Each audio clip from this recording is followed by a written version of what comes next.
Good day to you, all of you here at the International Climate Conference. I am honored to be able to be here with you and share a perspective that I have been developing over the last several years as I've thought about the climate crisis and the differential reality of people on the African continent, but also the entire African diaspora. What I found through my research is that there is a particular way in which Black life is differentially impacted no matter where we are in the world. And so, thinking about this from the lens of the anti apartheid movement in South Africa, and thinking about the tremendous and brilliant work of Vandana Shiva as she articulated eco apartheid, and the work of Desmond Tutu and others to talk about climate apartheid, I found the apartheid as an apt descriptor for this pattern of the organization of life based on three basic divisions: the division of humanity from nature, the divisions of humanity from each other by racism, by classism, by capitalism, by colonialism, by heteropatriarchy, by geographic injustice and mobility injustice, and so on. And then when you live in a world where we're divided from the earth and we're divided from each other, we have been conditioned to practice division. And we become resources for that pattern of division within our own consciousness and our own behavior.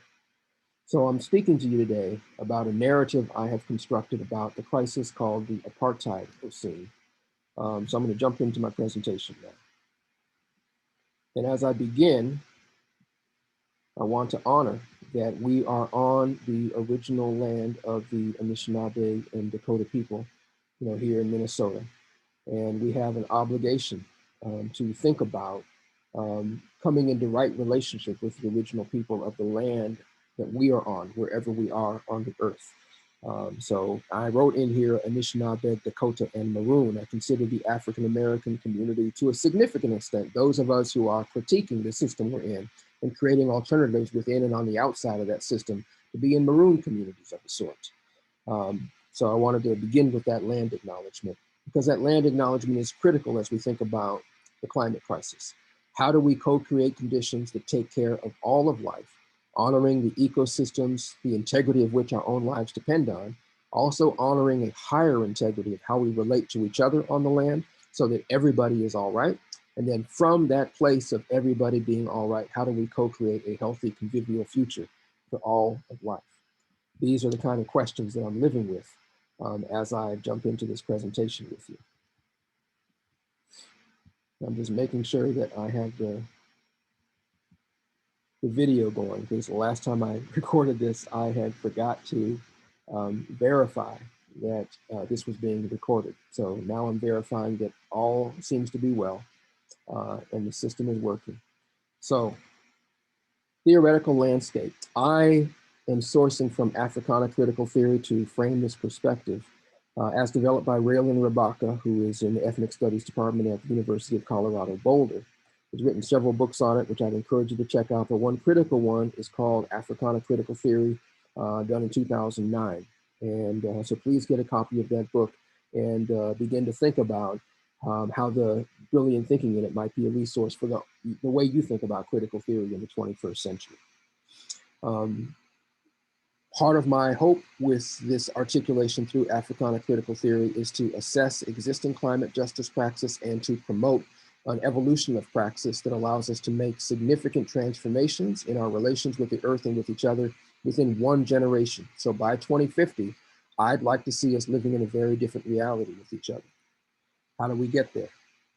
We have to investigate this from a place not just in our heads, but also in our hearts and in our relationships through our bodies. And that's what I think Africana critical theory gives us an opportunity to consider and embody as we mutually act on world ecological dynamics. So I want to start first with liberation praxis as a approach to thinking about what it means to live a good life right from today forward, all over Mother Earth.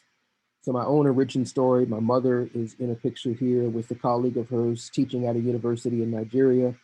My mother was teaching, creating English as a second language programs in many places around the world, including in Nigeria and Kenya and Tanzania. Um, so she was my teacher of what it means to practice Ubuntu. Um, she was a very selfless person. And so she taught me to think about the well-being of all, not just about my own well-being, as I walk this walk in my humble, pitiful body. Um, so I learned from my mother's example and that of a lot of other people who've gone before me, the importance of honoring our body wisdoms, individual body wisdom and group body wisdom, and to honor the stories that our bodies tell. So if you live in North Minneapolis, as an example, in a Black body, you live 11 years less than somebody who lives in the same zip code in a white body because of the accumulative disadvantage of living in a Black body because of structural racism and the air pollution, which adds to that burden of structural racism in that community. So our bodies tell stories. Once we learn how to democratize science and understand the fuller complexity of what's happening to us, and we dialogue with each other about what's happening to us and about what our dreams are, it's from those conditions of defining our experience and naming our ambitions cooperatively that we're able to generate some mutual aspirations that foster mutual thriving. So we have to mutually interpret our reality and then return again to coming back to our communities to track and see whether or not, as we're interpreting reality, it's actually resonating with the people who are most impacted by the climate crisis. So we're working on that change together.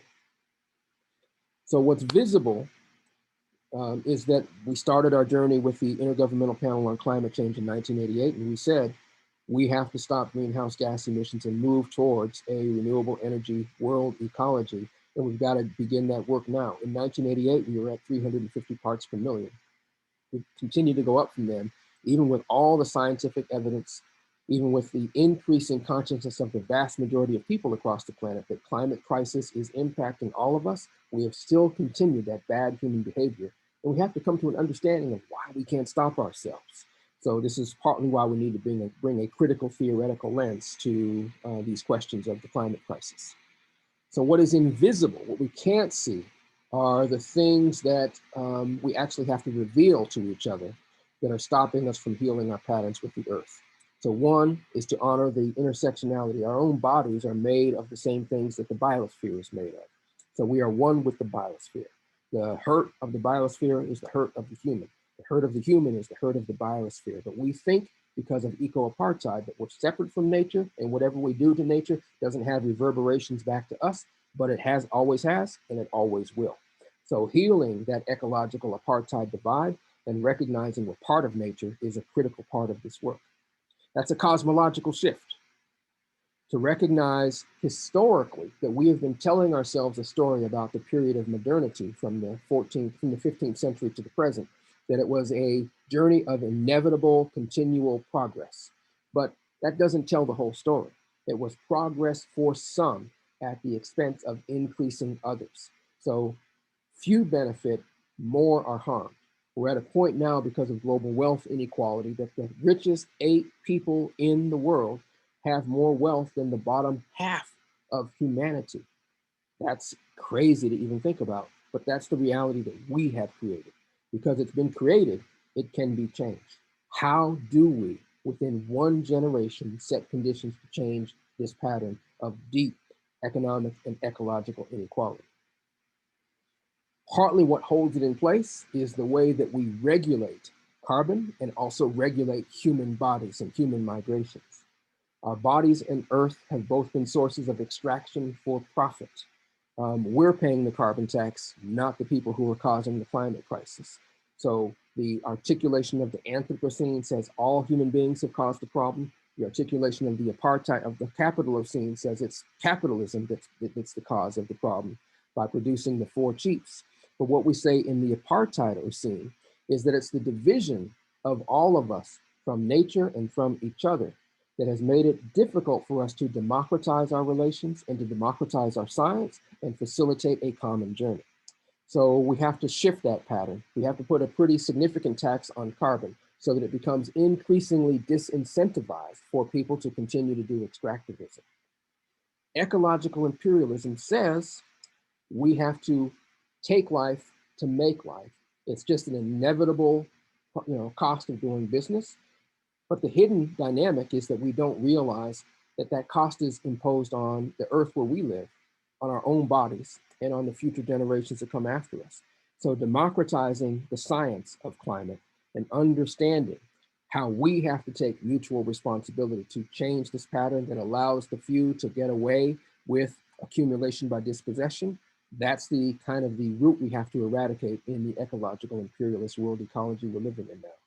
The great acceleration from 1945 at the end of World War II to the present has greatly accelerated many forms of harm to the planet.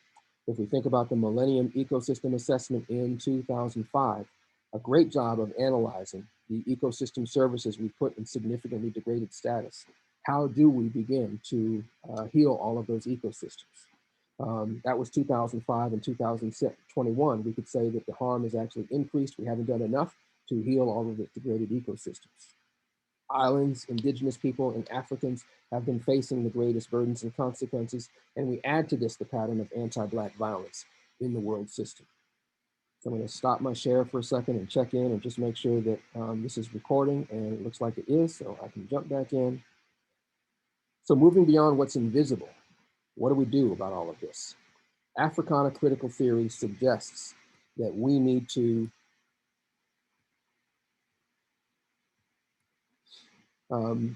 wherever we live, whatever our cultural norms are, we need to do what the idea of Sankofa says, return to our source and heal our relations within our culture, with ourselves and with each other. And from that vantage point of cultural liberation work, we can then be a resource for the facilitation of intercultural liberation work.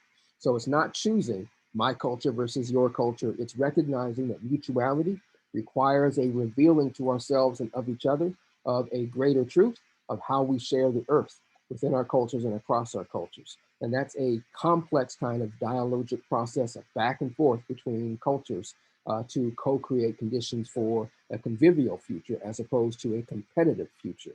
Right now, we're in a very competitive dynamic where most of us are losing.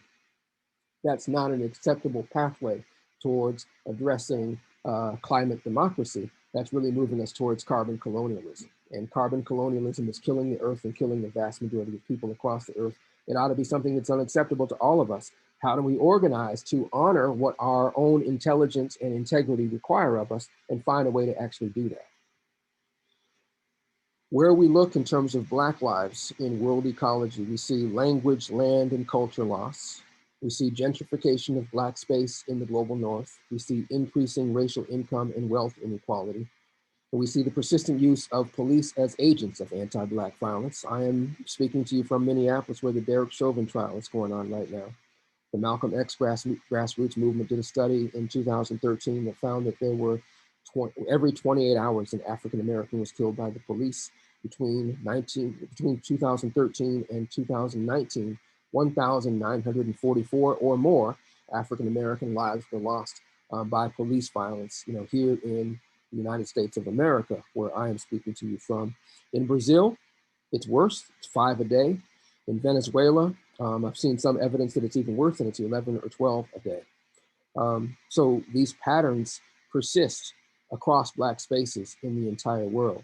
So the question of revolutionary re-Africanization asks, how do people within Africa organize with the sixth zone, as it's called by the African Union, to really foster on a Pan-African basis the well-being of African people wherever we live in the world? And then from that basis of taking care of life with each other, how do we then set conditions to take care of life with all other people on the planet? We have to end patterns of apartheid. And as we work to end patterns of apartheid, that doesn't cancel out the significance of culture. So when we think that culture doesn't matter, we're all just individuals, but we are all individuals living in integrated systems of relationship. And those relationships help define who we are and what we are, and they shape our patterns of evolution. So we are, whether we like to admit it or not, all we beings, even those of us who think that we're ruggedly individualist, we are made through our relationships. So honoring our relationships with all of life and with each other, fostering conditions of democratic mutuality, that's the pattern that allows us to heal all of our relations and promote different outcomes by 2050 in response to the climate crisis. So we have to return to our own sources, and we have to untwist from internalized conditioning that does not serve us, did not come from our own deeper cultural wisdoms, and we have to sort of heal our relations from within and with each other. Part of the journey is to name the pattern we want to see change. I found in my own research and organizing that the Anthropocene didn't answer my questions. So I don't think it's true that all human beings are equally responsible for causing the climate crisis. I do believe that human beings are a primary geological force. So I accept the primary thesis of the Anthropocene. I don't think it says enough about how we need to shift our relations with each other. The Capitalocene puts a very clear diagnosis on the capitalist system as the primary causative agent of the climate crisis. I accept a lot of the thinking and logic in the Capitalocene narrative developed by close colleagues of mine. And yet, as I think about the reality we're in from an African lens, I actually think that the notion of apartheid gives me some insight in understanding the divisiveness deeply organized as structural violence all over the world that has to be countered and transcended for us to have healthy lives with each other and with the earth. So I look at the Great Acceleration as a manifestation of that. You think about all of these patterns of rapid escalation of degradation of ecosystems. The Millennium Ecosystem Assessment did a great study looking at 24 ecosystem services on which all life depends. And we put 15 of those in serious degraded status, and the numbers have only gone more in the wrong direction since then. So in my own process of a naming ritual, as a theorist and as a practitioner, I had to sort of come to a deeper and deeper understanding of what is the reality I'm facing. If I don't understand it, I can't change it. So I had to name it in order to claim it, in order to clean it up, in order to let it go, in order to let come some emergent insights about a different way to think about my organizing for ending climate apartheid in the world system. So I found that the Anthropocene didn't answer the experience didn't answer questions of the Black experience in the climate crisis. I found that the Capitalocene didn't answer my questions about the Black experience of the climate crisis. So what's a better explanation? As I said, thinking about social movement struggles to end apartheid in South Africa, I began to think about this pattern of apartheid as global in nature and found the articulation of Vandana Shiva in 2013 in a very short article in Next Nature, talking about eco-apartheid as our division from the earth, from each other, and from within. So here is that picture of Vandana Shiva's eco-apartheid. So I then wanted to take that picture of eco-apartheid and look at it in the context of several case studies. So as I look at those case studies, I wanted to think through how does the system we're trying to change respond to those ecologies of response from within systems saying we want a healthy earth and we want healthy lives on a healthy earth.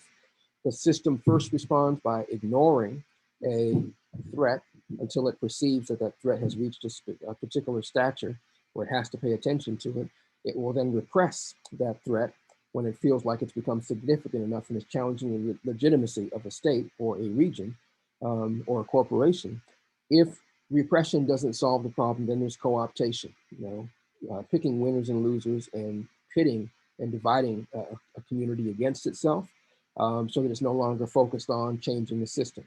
And then symbolic incorporation is added if there's a way to sort of give a opiate to the masses and make people feel like things are getting better because maybe you have opened up the social welfare contract and you have solved a couple of critical problems, provided an increase in affordable housing, provided more access to healthcare, provided more access to social benefits through income subsidies or whatever the case might be. You've done something to sort of offer a palliative that is an alternative to continued struggle.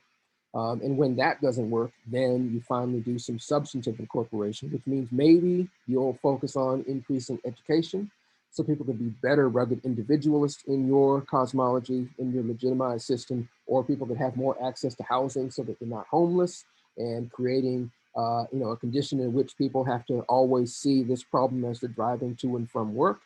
Or you treat one other problem, but you're not treating the collective set of problems that are created by this pattern of taking life in order to make life in the world as a whole. So I think about Albert O. Hirschman's great work on exit, voice, and loyalty as a useful construct. And we have to ask ourselves, in what ways are we loyal to a narrative about the climate crisis that allows us to focus only on technology and market-ready solutions, but doesn't focus on the deeper questions of justice? Many scholars have said, as much as justice matters, it's something we can't afford to pay attention to because of the urgency of the climate crisis. So we have to focus on what we can bring through technology in the market right now and worry about climate justice at some future point. Two people who believe that, I asked people to think about Martin Luther King Jr.'s letter from a Birmingham jail, in which he very clearly said, the liberal always wants to tell us to wait and does not want to offer justice when our lives have been suffering injustice for far too long. Today is the day that we need to right our relationships with each other as we right our relationship with the earth. So we bring voice to the questions of injustice. And when systems refuse to listen to our voices, we will pull away and create alternatives to the system. As we create those alternatives, the system then all of a sudden is like, oh, that's interesting. They're trying to pull away from us. They're not our chumps anymore. We can't just use them on our own terms. So now let's talk to them. So then all of a sudden, because we have pulled away, we are offered voice. How do we use that interplay of our exit and our voice to shape new possibilities that are mutually beneficial? So one of the questions we always have to design for is mutually beneficial outcomes. We have to stop being silent as a norm everywhere in world ecology, and we have to stop running in place like gerbils on a treadmill and be activated, whether we're asserting the voice of loyalty or the voice of exit. We have to think about honoring whichever voice we want to bring forward and then braiding it with the other. And that's the pathway towards fostering co-evolution in the world. One more concept to add on to Hirschman's work is Edgar Morin's work, the French philosopher who talked about how all of nature works through the interaction of order, disorder, interaction, and organization. So as we think about the climate crisis, how do we reorganize our relationships so that we're disordering climate apartheid and climate injustice and ordering deeper and deeper climate justice over time? How do we foster the interactions so that climate justice in one place translates into climate justice relationships growing across spaces and becomes the norm all across all of the world? So how do we then do that from micro scale to mesoscale to macro scale all over world ecology? Frantz Fanon talked about this notion of sociogeny, which is a match for the way that many people understand that human beings are shaping cultural norms with each other that are working in tandem with biology, working in tandem with the physiology and the biochemistry and the geology of the earth. And so we as human beings have to take responsibility for the social constructs we have created that either facilitate mutual well-being or they facilitate harm for many in order to benefit the few. He was specifically offering a critique of colonialism. Samir Amin takes this idea of the separation of benefit from exploitation in his elucidation of 5 monopolies that control all of life in world ecology. So the 5 monopolies are military power, natural resource control, technology control, control of the economy and finance, and control of information, education, and psychology. Countering these 5 forms of monopoly is the critical work that has to be done over the next 30 years. How do we link and braid strategies to work through structurally violent control of each of these systems, but do it in a way that articulates a healthy relationship of democratizing our relationships with nature, with technology, with self-defense and protection, with a convivial economy that honors all of life and is an ecologically sound form of economics, and then a psychology of human relation and an information and educational system for human relation that helps us honor all of life and honor each other rather than train us to be against nature and against each other.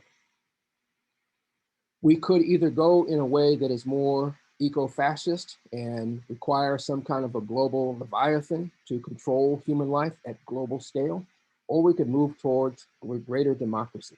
what some scholars, and myself included, call ecological democracy at all scales, an intercultural ecological democracy that honors our cultural differences and honors our cultural commonalities and brings us together to midwife healthy conditions that are ecologically sound, economically viable, socially just, and humane and hospitable to all of life. As I have looked at the climate crisis and Black lives in the global North and in the global South, I have seen particular patterns. In Brazil, in Cuba, in Colombia, in France, in Jamaica, in Haiti, Mexico, the United Kingdom, the United States, Venezuela, although the patterns are distinctive in each of these places, what's normalized in all of these places is differential outcomes for people in Black bodies all over world ecology, which raises the question of how do we in Black bodies organize with each other and with the rest of all of humanity for conditions that nourish mutuality, deep mutuality over the long term on a sustainable basis. In order to move there, we have to honor the triple burden of systems of oppression, and we have to end the dynamics that limit life by taking life in order to make life for the few. We have to stop the patterns of anti-Black violence, genocide, and gender violence, and mobility violence all over the planet. And we have to organize through the pressure points of the system to legitimize climate justice, to legitimize mutuality, and to delegitimize violent control of the means of production so that it benefits the few at the expense of most of us. In order to do that, we have to come back into our embodied relationships with each other. Our relations teach us whether things are going well or not going well. If a new teacher comes into a classroom of 5-year-olds, the 5-year-olds are paying attention to the energy that comes off of that teacher's body. And they know right away whether that's going to teacher that's going to love them and create a healthy classroom environment for them or not. And then they're going to act accordingly. And if the teacher doesn't come in with a healthy, beautiful welcome to an open environment for the students to learn, it's going to have an impact that might last for that entire year or even longer, impacting that teacher's journey and also the journey of all of those young, humble, beautiful learners. The same thing is true for all of us as humble learners around how do we respond collectively to the climate crisis. Right now, we're not having the same conversation. We're having divided conversations. And there's a few people who are shaping and controlling the conversation that's going to create another generation of harm that makes life more hospitable for many of us who already have inhospitable conditions.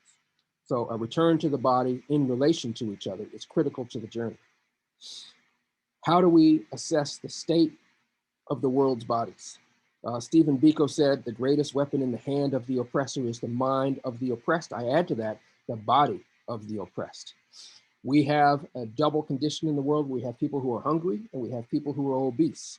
So no matter whether you live in a privileged habitat or a extractive habitat, you are facing an increasing dynamic of the way that a lack of health in our food system, a lack of health in terms of the distribution and access to water is impacting all of our bodies everywhere in the world. How do we begin to heal relations by reorganizing our relationships with food and water so that everybody has water security and everybody has food security? And there's a way to do that that's controlled from above, and there's a way to do that's democratic.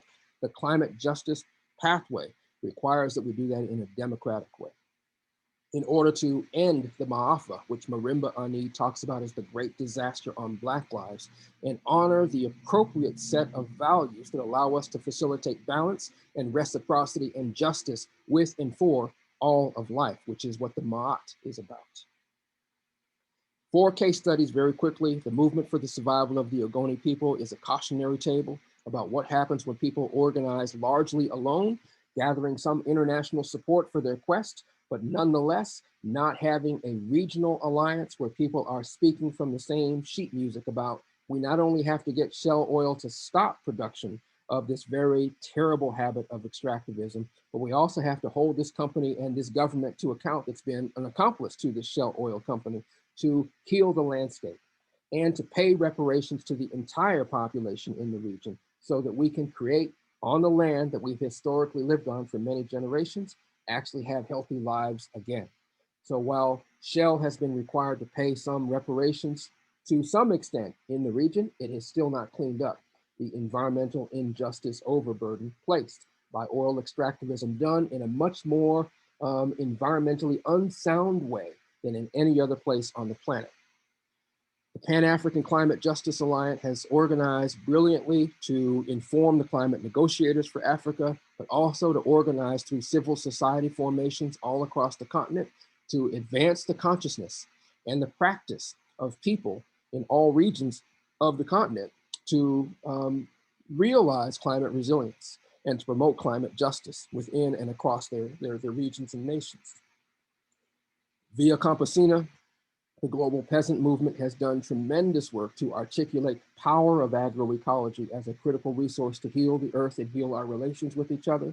I actually think there's exciting promise in the possibilities of a small scale, bottom up, more democratized approach that ends monocultures and brings back perennial polycultures to our landscapes, bringing back biodiversity, sequestering carbon in our soils so that our soils and our forests and our agricultural systems are carbon sinks instead of sources, nourishing local living economies and really focusing on ending hunger if we're in poor communities around the world, and ending obesity if we're in health disparity economies around the world, and using food as a critical medicine, both to heal the earth and to heal our bodies and to heal our relations.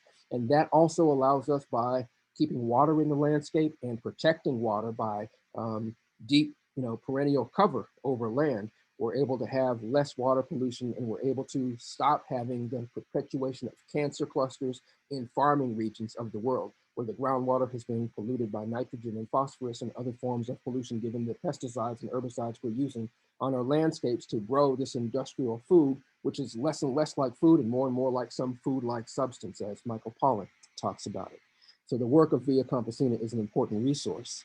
Similarly, there's this global climate justice movement that is increasing in scope and scale every day, from 1999, when the Greenhouse Gangster Report was written, all the way up to 2015, when that global climate justice movement finally reached a crescendo in its voice to challenge us to go from a global target of 2 degrees Celsius to a global target of 1.5 degrees Celsius. And now many in that movement are pushing to go even further back to 1 degree Celsius as a norm that actually protects the small island states. So the journey continues. The journey has to stop being a journey that is marginalized.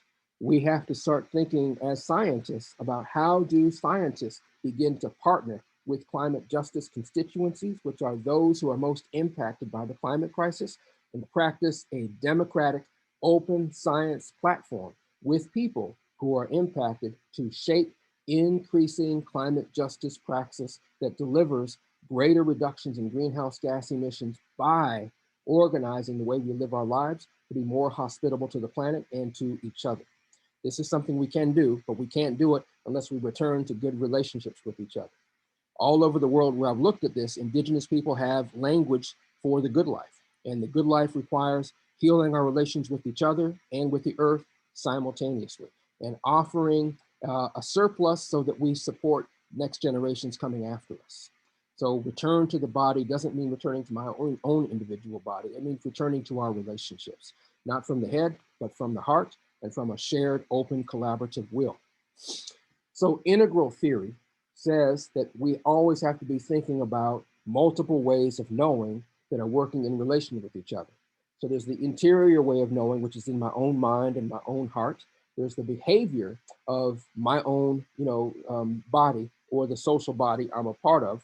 There's the intersubjective reality created by the people who I am living my life in proximity to. And then there's the shared reality of the systems we have created or have been forced to respond to that are shaping the basis of life in terms of the means of production and the social relations of production and the social metabolism of society as a whole. So we have to ask questions of how am I changing my consciousness and being open to receiving the complementary consciousness that you bring? How am I changing my behavior and being open to a dialogue with you through which we are changing our behavior in relation to each other? How are we building shared sensibilities of the earth that we share so that we're no longer in contest, in conflict with each other over well-being, and we're finding a mutual path to well-being? And then how do we hospice or compost the systems that destroy life and destroy relationship and replace them with systems that nourish life and nourish relationship? To get there, we have to name the patterns we'd like to see change deeply, We have to claim our own relationship with those patterns. We have to connect with each other around how do we claim and heal those patterns. And then we have to democratize our relations, doing design work together to democratize creative pathways towards a future we want to co-create and co-evolve with each other.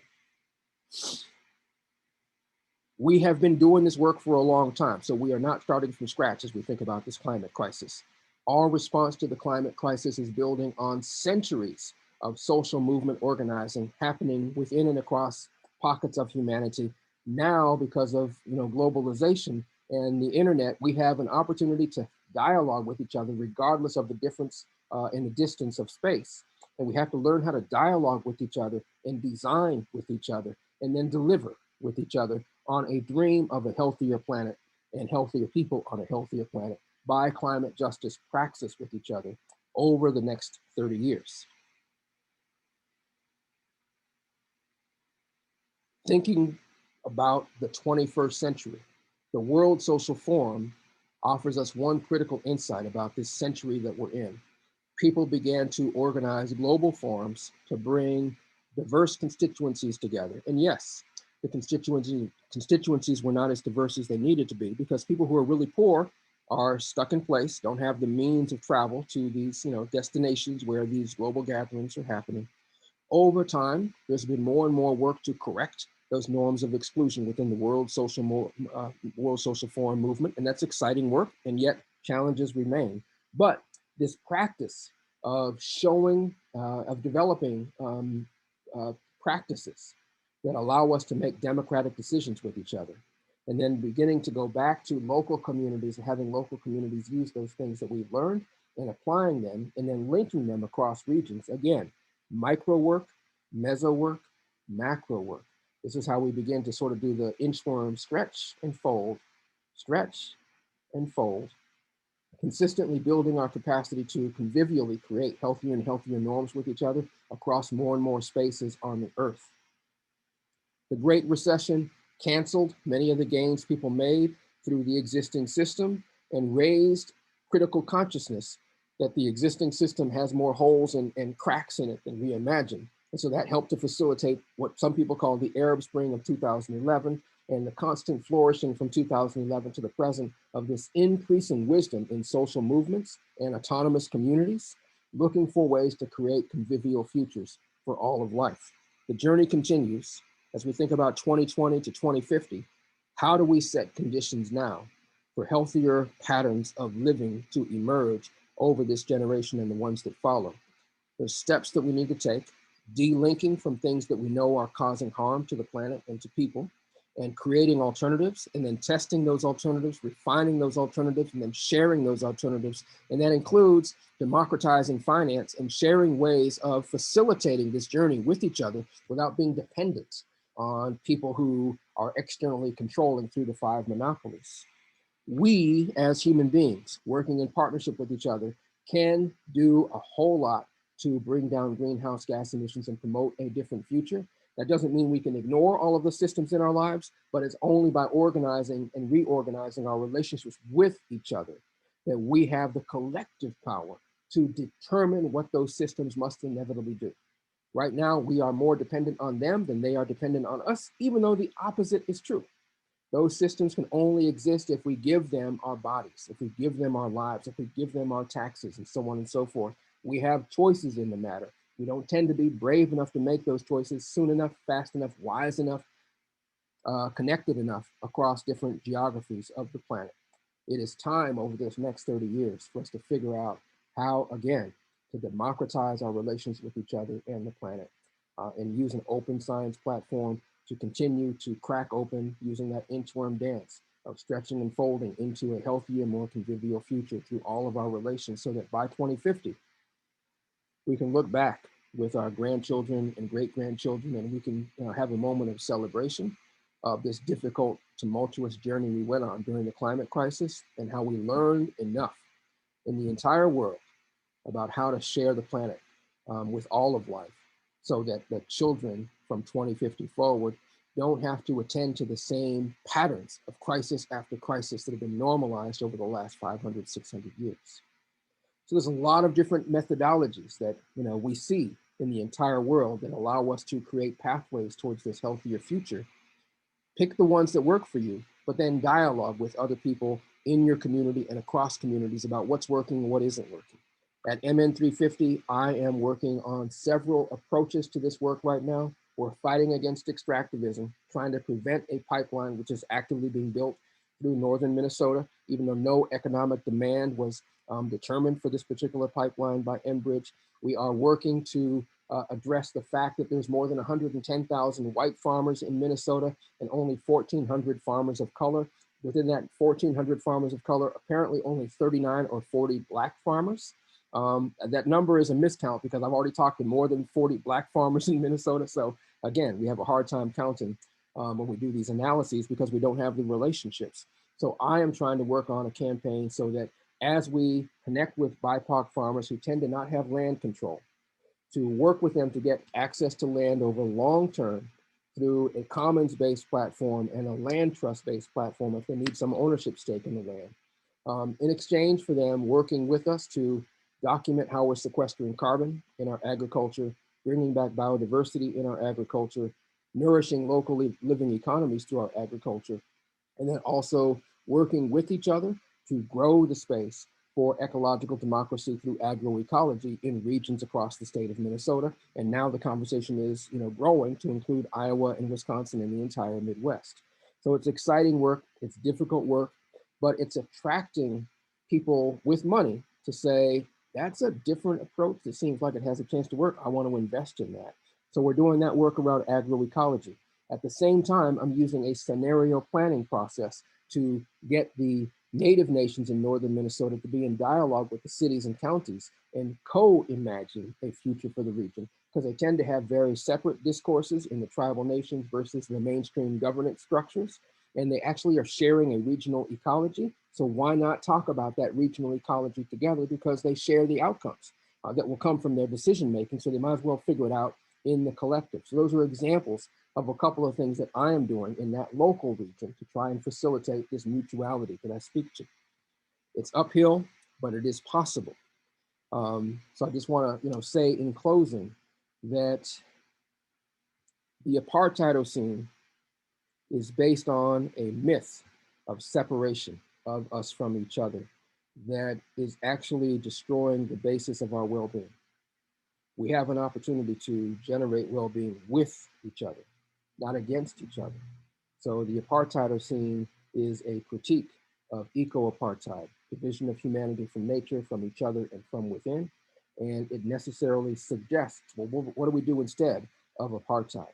What we do instead of apartheid is an intercultural, ecologically sound, democratic process at all scales, all over the earth. And we do this now between 2021 and 2050 in response to the climate crisis by moving all human beings along just transition pathways. And even though it might sound utopian, again, I'll close with what Andreas Malm said in his book, Corona, Climate, and Chronic Emergency. It's as utopian as survival. Climate justice is as utopian as survival. Ending the Apartheidocene is as utopian as survival. It's simply necessary.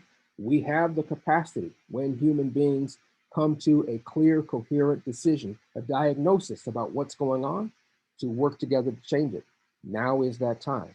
I look forward to working with all of you over the next 30 years to make this new emerging reality come more and more true for more and more people across the planet, taking advantage of our passion for good science, taking advantage of our passion for good democracy, taking our advantage of our passion for good conviviality, meaning good human relations with each other, linking conviviality, democracy, and science. We co-create conditions to co-evolve an end to the Apartheidocene and a midwifing of intercultural ecological democracy. I look forward to being in work with you as we take on this important journey of the next 30 years. Thank you very much for your time.